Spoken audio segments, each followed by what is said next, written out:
Okay, this is Wendy part 2, and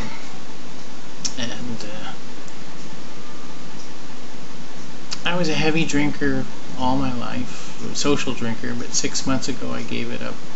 I hope never to go back. I'd have 2 or 3 cocktails a night. I could hold it. I didn't, fall down drunk, but it's bad for your health. Wendy asked if I went cold turkey and stopped, and I said I had the 3 very painful kidney stone procedures and was on morphine for 5 days with the pain, and that intense pain made me want to stop when I got out.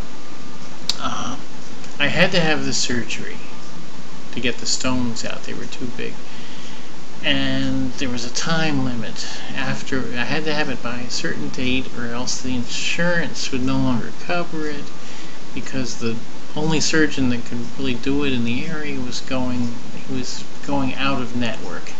So I had to stop drinking 2 weeks before the surgery so I wouldn't screw up the surgery.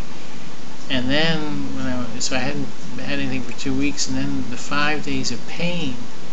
When I came out, I felt that I don't ever want to do anything to put myself back in a hospital like that. I mean, I know that one day I will have some health crisis from old age or some disease, but I don't want to be the cause of it. So now I drink a lot of tea, and also I'm supposed to take cholesterol medication, and that doesn't mix with alcohol.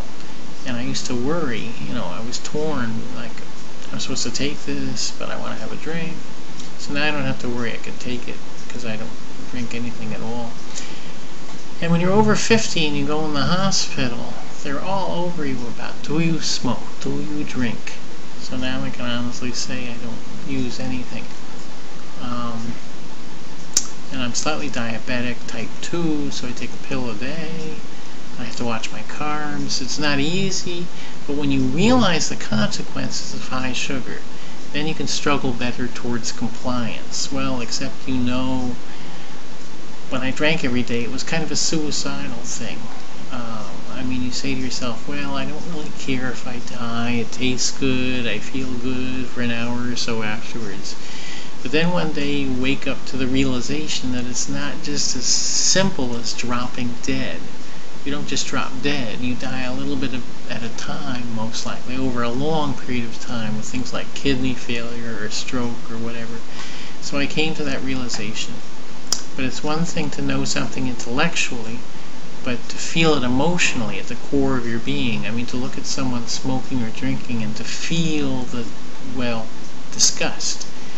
I mean, you truly realize what they are doing to themselves, and not just the, oh well, I'm young, that won't happen to me, which I suppose is what they call stinking thinking.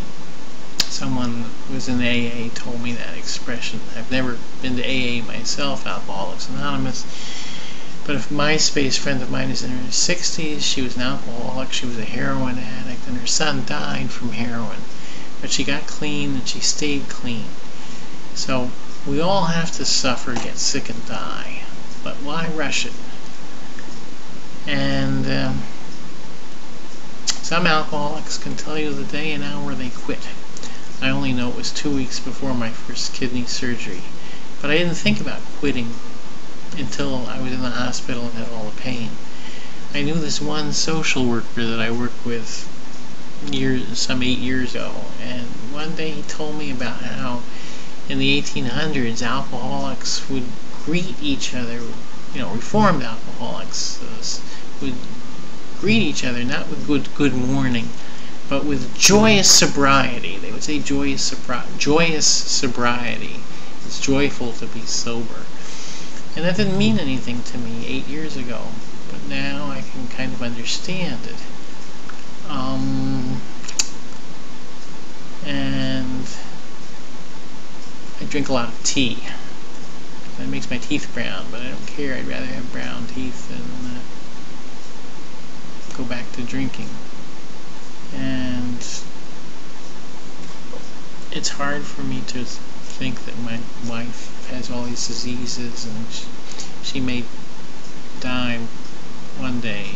Maybe it could be in a year, it could be 2 years, it could be 5 years, but the odds are against her, and I can't think how I'm going to get along.